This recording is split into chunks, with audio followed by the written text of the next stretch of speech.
Hola socios, en este vídeo os voy a mostrar cómo he montado el lip o labio para el paraca restyling del Eclipse de un Seat León Cupra MK2 que se puede comprar en la Seat o en alguna página como oenbach.es. Os dejo la referencia de la Seat, cuesta entre 40 a 45 euros.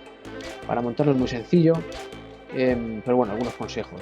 Necesitaremos una sierrita, un atornillador, necesitaremos también un taladro para taladrar y facilitar la inserción de los tornillos y los tornillos que os indico a continuación.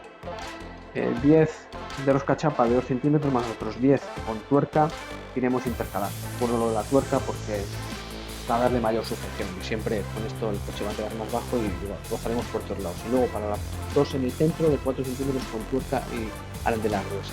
Para montarlo recomiendo subirlo a unas borriquetas, unas rampas, un bordillo, para montarlo entre dos personas, para poder tener fácil acceso. Como os muestro aquí en las imágenes, pues así está montado. Yo cogí tornillos de los que tenía por ahí, no son de cada uno de su padre y de su madre, pero ahí veis cómo he ido poniendo arandelas gruesas, etcétera, en el centro.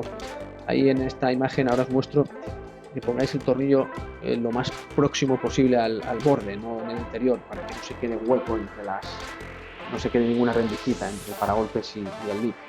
Y como os digo, ir intercalando uno de tuerca con uno de rosca chapa y ponerlos en todos los puntos. Vale, luego en esa parte del centro de serie viene más largo, entonces hay que cortarlos, más o menos he medido unos 13 milímetros, lo que hay que dejarlos de alto. Esos dos soportes que vienen en el centro para que apoyen bien y no queden fácil. Este es el resultado final.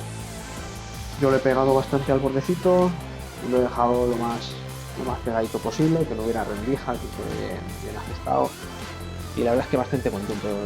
Roza alguna vez y la verdad es que ni se menea. Esto es una foto para que veáis cómo queda, que el coche gana bastante.